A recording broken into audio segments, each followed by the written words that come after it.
नमस्कार दोस्तों, bloody vibes के आज के इस हैरान कर देने वाले बहुत ही ज्यादा खौफनाक से अनोखे एपिसोड में हम लोग आप लोग के सामने लेकर आ गए हैं आज से 30 साल पहले घटी सिला जिन की वजह से। जी हाँ, एक ऐसी फीमेल जिन जो कि बहुत ही ज्यादा खतरनाक होती है, उसकी वजह से घटी हुई एक ऐसी अजीबोगरीब घटना ही कहानी जिसे सुनकर आप लोग हैरान हो जाएंगे, ऊपर से नीचे तक कांप जाएंगे। किसके साथ ये घटना घटी, डिटेल में सब कुछ आज आप लोगों को जी अपनी जुबानी बताएगी। ये जो पूरी की पूरी स्टोरी है ये निश्चय नाम के लड़के ने लिख के भेजा है।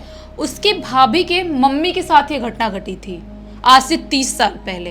तो सबसे पहले हम इन लोगों का नाम साइड में रखते हैं और जो इनके भाभी की मम्मी है उनका नाम अपन कविता जी रख देते हैं। तो नाम रखेंगे तभी स्टोरी अलग जानने में इजी रहेगा थोड़ा। यानी घटना कविता जी के साथ घटी थी आज से 30 साल पहले। कविता जी दिल्ली की रहने वाली थी उस टाइम पे भी, और वो ना अपने स्टडी टाइम पे एक लड़के से प्यार कर बैठती हैं। और उस लड़के से जब प्यार करती हैं तो ये और वो लड़का दोनों मतलब शादी कर लेते हैं, लव मैरिज, जो कि 30 साल पहले बहुत बड़ी बात होती थी। 30 साल पहले कोई लव मैरिज कर रहा है तो घर वाले वैसे भी इतनी जल्दी एक्सेप्ट नहीं कर पाते थे। तो ना ही इनके कविता जी घर वाले जल्दी एक्सेप्ट कर रहे थे, ना ही उन जो लड़के जिनसे शादी की थी उनके घर वाले। उनके घर पे तो सिर्फ उनकी माँ थी, उनके पिताजी थे नहीं, लेकिन तो भी उनकी माँ इनको बिल्कुल भी अपना नहीं रही थी। शादी होने के बाद जब उस घर में जाती है, दिल्ली में ही एक जगह है जहाँ के रहने वाले हैं ये लोग, उन घर में जाती हैं। जो सास थी उनके कविता जी की उनसे बहुत कटती थी, उनसे ज़्यादा बात नहीं करती थी उनसे, मतलब ऐसा बहुत, जैसे कि कैसे बोलूँ मैं, जैसे किसी इंसान को ऐसा छोड़ देते हैं ना बिल्कुल कि इग्नोर कर देना, वैसा उनको करती थी उनकी सास। तो वो थोड़ा सा डिस्टर्ब रहती थी कि ऐसा क्यों बात कर रहे हैं और मुझसे बात क्यों नहीं कर रही है, मेरी गलती क्या है, थोड़ा बेचारी डिस्टर्ब तो रहती थी। लेकिन कैसे कैसे करके उनकी ज़िंदगी वैसे चल रही थी क्योंकि उनके पति उनको बहुत प्यार करते थे। लेकिन जो उनके पति थे उनको भी मतलब इनके पास उनकी सास आने नहीं देती थी, बहुत टाइम ऐसा होता था नहीं जान देती थी, मतलब बहुत कंट्रोल करती थी। और जो ये थी कविता जी, इनके घर वालों से भी इनको नहीं मिलने दिया करती थी। जब एक टाइम ऐसा आता है कि कविता जी प्रेग्नेंट हो जाती हैं। जब प्रेग्नेंट होती हैं उस टाइम पे घर का माहौल थोड़ा सा चेंज हो जाता है कि मतलब घर वाले थोड़े से चेंज हो जाते हैं। ऐसा होता है, घर पे कोई नया मेहमान आने वाला रहता है तो घर वाले थोड़े चेंज हो जाते हैं। तो जो कविता जी की सास थी वो भी थोड़ी बहुत चेंज हो गई थी। अभी बेटे बहू को साथ में घूमने दिया करती थी और थोड़ा गुस्सा उनका शांत हो गया था। तो क्या होता है कि इन लोग घूमने घामने दिया करती थी, इनकी लाइफ बहुत अच्छी खासी चल रही थी। प्रेग्नेंट तो थी, 9 महीने बाद उनके घर में एक लड़की का जन्म होता है। लड़की का जन्म होता है, एकदम खुशी का माहौल था घर पे, सब कुछ बहुत अच्छा खासा चल रहा था। लेकिन जैसे मैंने स्टार्टिंग से बताया कि सास इनको बहुत दूर दूर रखा करती थी। तो जो सास थी ना, इनको खाना एक जो उनका बेडरूम था वहीं पर ले जाके रोज दिया करती थी। रोज रात में हो या दिन में उनका खाना वहीं पर ले रख दिया करती थी, ऐसा ही होता था। तो एक बार क्या होता है, इनकी बच्ची के पैदा हुए यही 3-4 दिन हुए होंगे, कविता जी की बच्ची हुई थी। उसके बाद से 3-4 दिन बाद से उनकी सास, उनको ऐसा लगता है वो खाना रख तो रही है लेकिन उनको खाना मिल नहीं रहा, ऐसा होता था। क्या होता था, उनकी जब सास खाना रखने के लिए आती थी ना, तो उसी टाइम पे ये कविता जी सो रही होती थी उस टाइम पे, तो उनकी बच्ची जोर जोर से अचानक रोने लगती थी। ये जाती थी वॉशरूम में कि हाथ वाथ धो के आती हूँ फिर बच्चे को दूध पिलाऊंगी, ऐसा वाला था। तो ये वॉशरूम में जाती थी और फिर आके देखती थी तो उनकी सास ने जो खाना रखा वो खाना उनको मिलता ही नहीं था। ऐसा कर करके, हाँ, खाना गायब होता है। ऐसा कर करके 3-4 दिन निकल गए। 3-4 दिन बाद इनको भूख कंट्रोल नहीं हो रहा, रात के टाइम में रोज भूखे सो रही हैं। इनको समझ में नहीं आ रहा कि मेरी सास मुझे खाना क्यों नहीं दे रही, खाना देना क्यों बंद कर दी। एक दिन अपने पति को बोल देती हैं कि माँ जी मुझे खाना नहीं दे रही है, आज 4 दिन हो गए मैंने खाना नहीं खाई हूँ। उनकी सास जब ये बात सुनती है बिल्कुल गुस्से में आ जाती हैं, बोलती है मैं तो रोज तुम्हारे पास खाना रख के आती हूँ, कैसे बोल रही हो खाना नहीं देती हूँ। एक तो तुम खा जाती हो, पर झूठ बोल रही हो खाना नहीं देती हूँ। इतनी भी पापी नहीं हो कि तुमको खाना नहीं दूंगी, पसंद नहीं करती हूँ वो अलग सी बात है। ऐसा बोलती है उनकी सास कविता जी की। कविता जी सोचती हैं कि देखती हूँ आज अगर नहीं मुझे खाना मिला 5वें दिन तो अपने पति को उसी टाइम बुलाऊंगी और फिर मैं बोलूँगी। और कविता जी की सास भी सोचती हैं कि आज मैं खाना उसको देती हूँ और मैं छुप के देखती हूँ कि कैसे वो खाना खाती है और झूठ बोल देती है कि मेरे को खाना दिया ही नहीं, और अपने बेटे को दिखाती हूँ, ऐसा वाला होता है।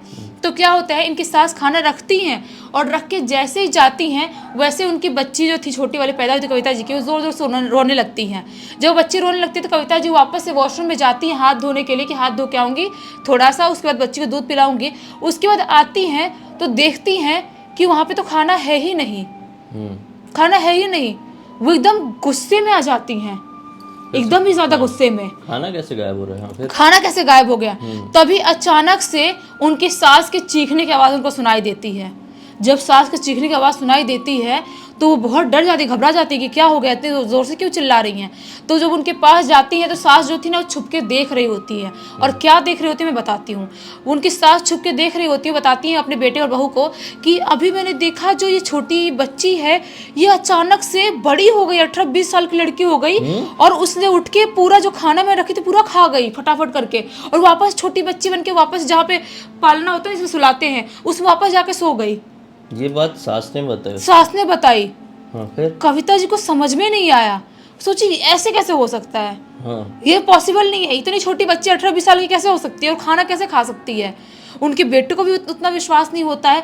लेकिन जो कविता जी के सास ने देखा था वो बहुत घबराई हुई थी, घबरा बता रही थी, लेकिन दोनों को यकीन नहीं होता। उनको लगता है कि शायद ये झूठ बोल रही है, खाना नहीं लेके आई थी इसकी वजह से कि पकड़ी ना जाए, ऐसा होता है। उसके बाद कविता जी जो थी उनको भी थोड़ा डाउट होता है कि लेकिन इतना भी झूठ नहीं बोल सकती, क्या सच में ऐसा होता है क्या, मैं देखूँ क्या एक दिन छुप के कि कुछ ऐसा हुआ है, बच्ची कैसे बड़ी हो सकती है, ये झूठ बोल रही हूँ, ऐसा नहीं हो सकता।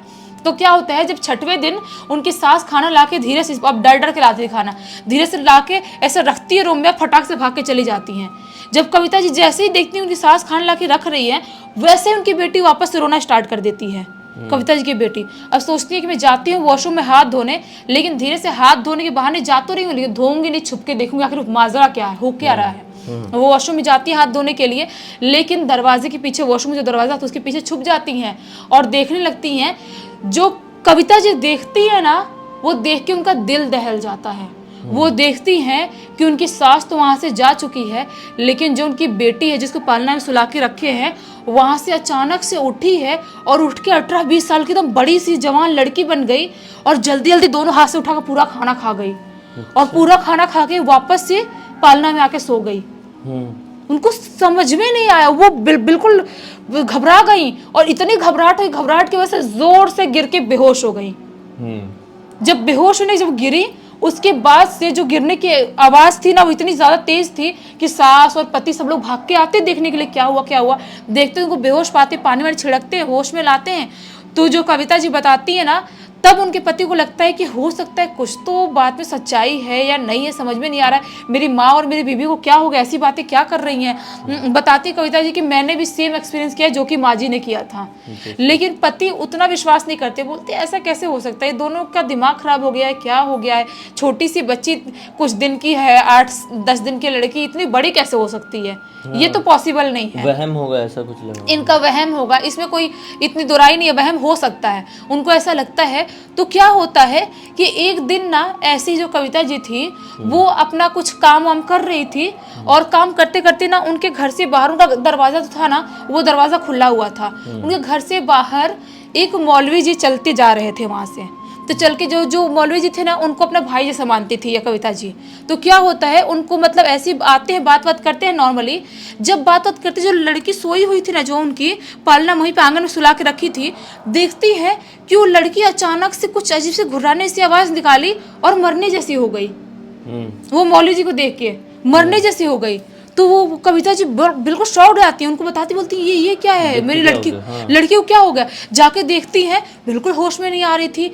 जब मौलवी चले जाते हैं उसके बाद होश में आ जाती है, जैसे कि अभी मर के जिंदा हो गए ऐसी हो जाती है। अच्छा। उनको समझ में नहीं आता कि ऐसे कैसे हो सकता है, नॉर्मल लाइफ में, नॉर्मल इंसान जिंदगी में ये सब तो बहुत फिल्मी यार, ऐसा हो ही नहीं सकता। ये रियल में कैसे हो सकता है, उनको ऐसा लगता है। वो बहुत घबरा जाती हैं, लेकिन उनके माइंड में ये डाउट हो गया था कि कुछ ना कुछ गड़बड़ है इस लड़की के अंदर, मेरी बेटी तो क्या है, कुछ ना कुछ या तो कोई बुरी शक्ति ने इसको पजेस करके रखा है, कुछ तो गड़बड़ हुआ है। वो सोचती है कि मैं अगले दिन वही मौलवी जी को बुलाऊंगी और दिखाऊंगी कि आखिर मेरे घर में प्रॉब्लम क्या है। वैसे ही करती हूँ, सास से बात करती हूँ, सास भी आज रेडी हो जाती है, अग्री करती है उनकी बात को लेके, बोलते हैं कि हाँ बेटा बुलाना तो चाहिए, क्योंकि मुझे भी उस दिन बहुत डर गई थी, तुम भी बता रही हो, ऐसे तो मतलब कुछ ना कुछ गड़बड़ हो सकता है। तो क्या होता है, दूसरे दिन मौलवी जी को बुलाते हैं, मौलवी जी आते से ही बोलते हैं कि तुम्हारे घर में कोई नॉर्मल शक्ति नहीं है और जिस लड़की को तुम लोग अपनी बेटी समझ रहे हो वो तुम लोग की बेटी नहीं है। इनके पैरों के नीचे जमीन खिसक जाती है, इनको समझ में नहीं आता कि कैसे हमारी बेटी नहीं है, क्या प्रॉब्लम है। तो बताते हैं मौलवी जी की जो ये लड़की तुमको दिखाई दे रही है ये शीला जिन है। ये ऐसे फीमेल जिन जो होती है ना उस प्रकार की होती है और ये लोग ना किसी भी इंसानी शरीर से भी पैदा हो सकती हैं, ऐसा इनके साथ रहता है। वो बताते हैं कि तुम कुछ टाइम पहले कहीं पे गई थी घूमने के लिए और वहाँ पे उसने तुम्हारे बच्चे को मारा और तुम्हारे बॉडी के अंदर प्रवेश कर ली, वैसा कुछ हुआ है। तो बताती है कविता जी, हाँ मेरी बेटी के पैदा होने का 3-4 महीने पहले हम लोग यमुना नदी के पास गए थे घूमने के लिए और उसके बाद हम कहीं नहीं गए। तो बताते हैं मौलवी जी कि हो सकता है कि वो वहीं पे भटक रही थी और तुम प्रेग्नेंट थी, तुमको देखी और तुम्हारे बच्ची का जो खून है वो पूरा पी गई, उसको ख़त्म कर दिया और तुम्हारे बॉडी के अंदर प्रवेश कर ली और तुम्हारे बेटी की बॉडी के रूप में दुनिया के बाहर आ गई है। अभी तक तो ठीक है जब तक ये बच्ची है, लेकिन जैसे जैसे ये बड़ी होती जाएगी वैसे वैसे खतरा बढ़ता जाएगा और खतरनाक बनती जाएगी। तो होता क्या है कि बहुत घबरा जाते, बोलते क्या करें क्या नहीं करें हम लोग। तो बोलते हैं कि इसके लिए बहुत बड़ा झाड़ फूक करना पड़ेगा, कुछ ना कुछ करना पड़ेगा। जैसे ही ना मौलवी जी ने बात बोले ना, वो जोर जोर से हंसने लगी, छोटी सी बच्ची, कुछ दिन की बच्ची, इतने जोर जोर से हंसने लगी जैसे कि कोई बड़ा इंसान हंस रहा है, वैसी लाउडली आवाज से हंसने लगी। तो सब लोग घबरा गए कि इतनी जोर से कैसे हंस रही है, और जैसे राक्षसी आवाज होती है वैसे आवाज से हंस रही थी, हाँ। बहुत ही ज्यादा। तो ये लोग समझ जाते कि नहीं ये हमारे घर की बच्ची तो नहीं हो सकती, ये मौलवी सही बोल रहे हैं, गड़बड़ तो है, हमारे घर की बच्ची हो ही नहीं सकती। बहुत झाड़ फूक किया जाता है। एक मटका मंगाते हैं, नया मटका मार्केट से, वो जो कविता जी के पति जी थे वो लेके आते हैं और पूरा झाड़ फूक करने के बाद उसको मटका में कैद करते हैं और उसके बाद बोलते हैं कि इसको ले जाओ और कहीं पे बहुत दूर गाड़ के आ जाओ जहाँ पे ठीक हो गया सब कुछ, उसके बाद तुम्हारी जिंदगी में नॉर्मल हो जाएगा। ऐसा ही करते हैं ये लोग, ले जाते हैं कहीं पे बहुत दूर जंगली इलाके में, गाड़ के आते हैं। उसके बाद से जाके इनकी ज़िंदगी में सब कुछ नॉर्मल होता है और उसके बाद जाके उनकी एक और लड़की भी होती है जो कि निश्चय की भाभी बनी है अभी, और भी बहुत उनके बच्चे 1-2 होते हैं। लेकिन उससे पहले जो उनकी ज़िंदगी थी वो बहुत ही ज़्यादा खौफनाक थी। बाप रे, सोचो, ये तो मतलब कोई इमेजिन नहीं कर सकता कि रियल लाइफ में किसी के साथ घट सकती है ऐसी घटना। सही बात है, ये तो एकदम मतलब ऐसा लगा कि एक फिल्मी तरह की घटना हो गई है। किसी के साथ हो तो कोई जिंदगी भर भी उसको ना भुला सके। वही तो। खैर, इसी एक नोट के साथ इस कहानी का अंत करते हैं। अब तक देख लिए हैं तो वीडियो को लाइक जरूर कर देना, चैनल को सब्सक्राइब करके बेल आइकन दबा के ऑल के ऑप्शन में क्लिक करना है, क्योंकि इसी तरह के हैरान कर देने वाले खौफनाक वीडियोस डेली आप लोग के सामने लेके आते रहते हैं। इंस्टाग्राम की लिंक इस वीडियो के डिस्क्रिप्शन बॉक्स में मिल जाए, क्लिक करके डायरेक्टली वहां पर पहुंच जाना। और इसी तरह की कोई भी कहानी, टॉपिक या जानकारी आप लोग के पास भी है तो लिंक भेजना, हो सकता है हमारा अगला वीडियो आप लोग के हिसाब से ही बन रहा हो। तो चलिए कल फिर से मिलते हैं, तब तक के लिए बहुत बहुत धन्यवाद। आप लोग का दिन शुभ हो।